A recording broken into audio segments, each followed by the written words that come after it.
Hi everyone, Claire Ratte here, Conservative candidate for Skeena-Bulkley Valley. I just wanted to talk a little bit today about industry because I feel like it's something that hasn't been brought up enough, not at a local level in this election or at a federal one. It hasn't been discussed in debates or anything, and it's an important topic. It affects everybody that lives in this riding heavily, so I think that it needs to be discussed.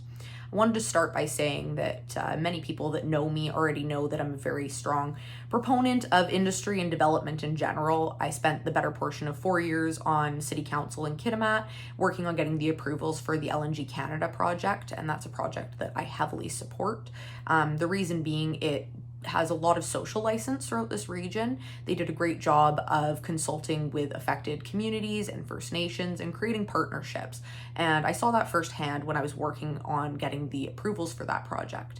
It also creates a lot of economic opportunity here, a lot of opportunity for growth, and it affects the entire supply chain because there's more money being put into the local economy. It's also really good for the environment because when we look at Asian countries like China that are still heavily reliant on burning coal, if we have the ability to get them off of that and onto a cleaner fuel like LNG, I think that we're making a really big impact throughout the entire world. We don't live in a bubble here in Skeena-Bulkley Valley or in Canada. We all breathe the same air. And so when we have countries that are still reliant on burning coal, transitioning them to liquefied natural gas is a huge bonus for the environment.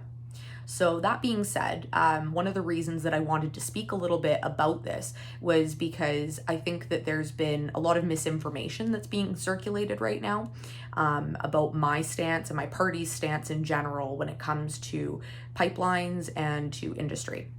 So on the one hand, there are people in the community that are trying to say that I am against industry and that I'm against pipelines because I am against Northern Gateway, which is not the case. On the other hand, I have people that are trying to say that I am trying to revive Northern Gateway, which is absolutely not the case. Northern Gateway is a project that is no longer on the table, and for good reason. I think that it's being brought up to drive a cynical wedge in an already unnecessary election. But just so that I can clarify my stance, the reason I don't support Northern Gateway is because they didn't do a good job of obtaining social license. The way that they approached it is a great example of how not to approach reconciliation with First Nations people. They didn't do a good job of consulting. They didn't do a good job of creating partnerships. And overall, I think that anybody in this riding can agree, we don't want to see raw bitumen in the water. So if we can look at a project that would refine those products first before they're leaving our coast, I think that we'd have a lot more people throughout the riding that would be supportive of it.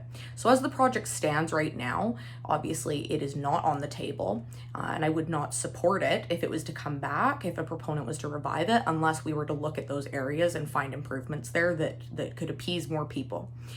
So thank you for taking the time to watch this. I just wanted to make sure that my stance on it was clarified for people that are interested in hearing about it. Please don't forget, we only have 1 week left. Election day is on September 20th. So please remember to get out and vote. Thank you.